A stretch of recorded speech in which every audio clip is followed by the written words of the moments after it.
नमस्कार, मैं आरडी भारती और आप देख रहे हैं बिहारी सुल्तान। बिहारी सुल्तान चैनल पर आपको हर प्रकार की खबरें दिखाई जाती है। अगर आप हमारे चैनल पर नए हैं तो चैनल को सब्सक्राइब कीजिए। वीडियो अच्छा लगे तो उसे लाइक कीजिए, शेयर कीजिए। और सोचने वाली बात यह है कि बिहार असेंबली में जो कल हुआ, क्या वो सही था? किसान आंदोलन जो दिल्ली में चल रही है और किसान रुकने का नाम नहीं ले रहे हैं, परंतु आश्चर्य की बात इसमें यह है कि केवल पंजाब के किसान हैं, हरियाणा के किसान हैं, पूरे देश के किसान नहीं हैं। अब प्रश्न यह उठता है कि ईवीएम के ऊपर इतने घपले होते हैं, कांग्रेस उसके ऊपर मुखर नहीं होती और ये कहती है कि मामला सदन का है, सदन से पास हुआ है। तो जो किसान के खिलाफ बिल आया है वह भी तो मामला सदन का ही है, उसके लिए ये सड़कों पर है। कहीं न कहीं से बहुजन समाज के जो ज्वलंत मुद्दे हैं उनको दबाने की कोशिश तो नहीं है, अथवा बीजेपी और कांग्रेस के बीच मैच फिक्सिंग का खेल तो नहीं है। इसे हम नूरा कुश्ती कह सकते हैं, क्योंकि पूरे देश में बहुजन समाज का जो खस्ता हाल है, हमने पिछले बिहार विधानसभा चुनाव में मोहल्ले मोहल्ले जाकर देखा।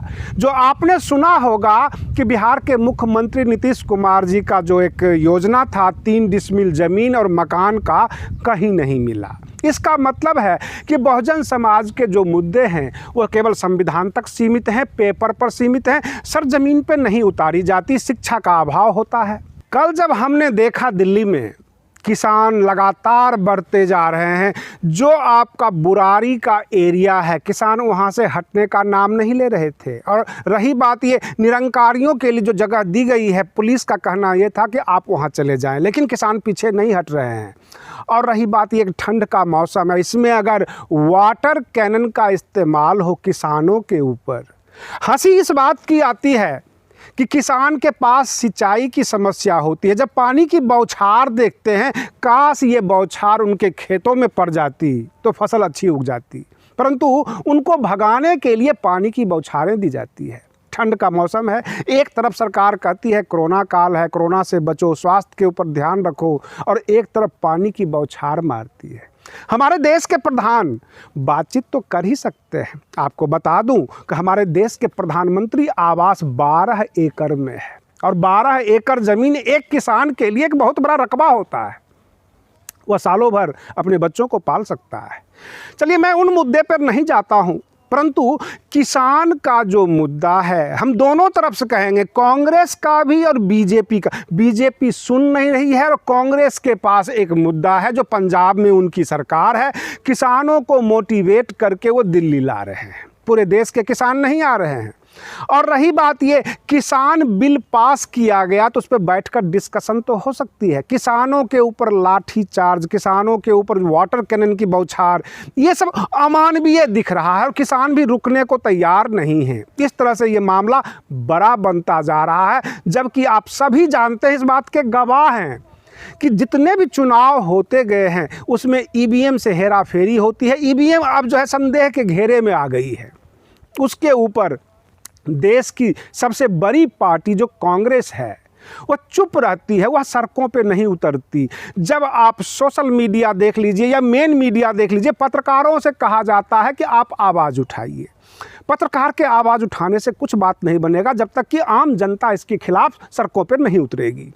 प्रश्न यहाँ पर यह है कि कल जो बिहार की असेंबली में देखा गया, हमारे जो मुख्यमंत्री हैं नीतीश कुमार जी, वो इतना मतलब छोटी छोटी बातों पर तुनक मिजाजी दिखाते हैं, गुस्सा करते हैं। कहीं बिहार को तुनक मिजाज मुख्यमंत्री तो नहीं मिल गया।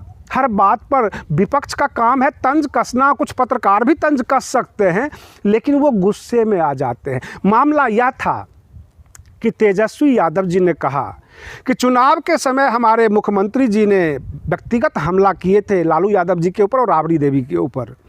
इन्होंने बेटी के चक्कर में बेटा पैदा किया। कहने का तात्पर्य यह है कि बेटा के चक्कर में बेटी पैदा किया। कई बेटियां हुई, उसके बाद बेटा हुआ। तो तेजस्वी यादव जी ने क्लियर किया कि हमारी एक छोटी बहन भी है, उसके बाद बहन भी पैदा हुई है। परंतु नीतीश कुमार जी से यह जानना चाहता हूँ, इनके पास एक ही पुत्र है, और उसके बाद कोई बच्चे नहीं हुए। क्या ये बेटी से डरे थे? क्या इनको डर था कहीं अगला बच्चा बेटी ना हो जाए? और इस तरह से बिहार असेंबली जो आम जनता के लिए है, वहाँ व्यक्तिगत हमले होते हैं। आम जनता के मूल मुद्दों पर डिस्कशन नहीं हुई और व्यक्तिगत हमले की भेंट चढ़ गई कल की विधानसभा। रही बात ये, विपक्ष ने ताना कस दिया। अब मुख्यमंत्री जी उसको जवाब देने के लिए ऐसा हंगामा किया कि विधानसभा को स्थगित करना पड़ गया। आप सोच सकते हैं, जब हमारे मंत्री, मुख्यमंत्री आम जनता के बीच जाते हैं तो तरह तरह के वहाँ पे आइटम इनको मिल सकता है। कोई पागल भी मिल सकता है, कोई गाली भी दे सकता है, कोई कुछ कह भी सकता है। क्या हमारे मुख्यमंत्री सबको जवाब देते फिरेंगे? अगर ये गंभीर होते तो गंभीरता से चुप रहते और मूल मुद्दे पे आ जाते, आम जनता के मुद्दे पे आ जाते, आम जनता की बातें डिस्कस करते। क्या ये व्यक्तिगत हमले और व्यक्तिगत जवाब दोनों पक्ष से आपको सही लगता है? रही बात ये, जब इसी प्रश्न को चिराग पासवान जी से पूछा गया तो चिराग पासवान जी ने कहा कि जनता का जो मूल मुद्दा है, जो जनता के पैसे से विधानसभा की असेंबली चलती है, उन पैसों की बर्बादी है। हम दोनों पक्ष को गलत ठहराएंगे, कोई उसमें से एक सही नहीं है, एक गलत नहीं, क्योंकि एक ने तंज किया व्यक्तिगत और दूसरे ने व्यक्तिगत जवाब देने के लिए हंगामा किया और विधानसभा स्थगित हो गई। अगर आपको व्यक्तिगत डिस्कशन करना है तो विपक्ष के नेता को मुख्यमंत्री निवास में बुलाइए, व्यक्तिगत भेंट कीजिए, रेस्टोरेंट फिक्स कर लीजिए। कहने का तात्पर्य यह कि ये जो मामला था ये सही नहीं था। रही बात ये कि जो आम बाजार में एक चर्चा का विषय है कि लालू यादव जी का जो फ़ोन टेपिंग हुआ, जो ऑडियो वायरल हुआ, ये कहीं तो ऐसा तो नहीं कि मी टू बन चुका है कि मेरे से भी बात हुई और मेरे से भी बात हुई, मैं भी तो मैं भी, और इस तरह से लोग ये इसको मी टू बनाते जा रहे हैं ऑडियो वायरल को। अब रही बात ये कि बिहार की राजनीति अभी पूरे 5 साल चलेगी। अगर ये 5 साल सरकार टिकी रही तो, लेकिन एक दिन की विधानसभा की कार्रवाई को देखने से समझ में आ रहा है कि जो हमारे मुख्यमंत्री हैं नीतीश कुमार, हर बात पर जवाब देते हैं, चिढ़ जाते हैं, उनको चिढ़ा दिया जाता। कहीं ऐसा तो नहीं कि विपक्ष के जो नेता हैं तेजस्वी यादव जी, नीतीश कुमार जी की मूल कमजोरी को पकड़ लिए? कहने का मतलब यह है कि कोई कानून पास ही नहीं होगा। जैसे ही कोई कानून पास होने की बात आएगी, विपक्ष कोई ऐसी बात कर देगा जिसको सफाई देने लग जाएंगे। सत्ता पक्ष की भी कमजोरी नज़र आई है इसमें। पूरे देश में जो कोरोना संकट इतना बढ़ गया है कि बिहार में भी गाइडलाइन जारी करनी पड़ गई, दिल्ली में भी गाइडलाइन जारी कर दिया, और दिल्ली की जो हाई कोर्ट है उसने तो ये साफ कह दिया कि 16 जनवरी तक जो जिला अदालतें हैं कंप्लीट तौर पर बंद रहेगी।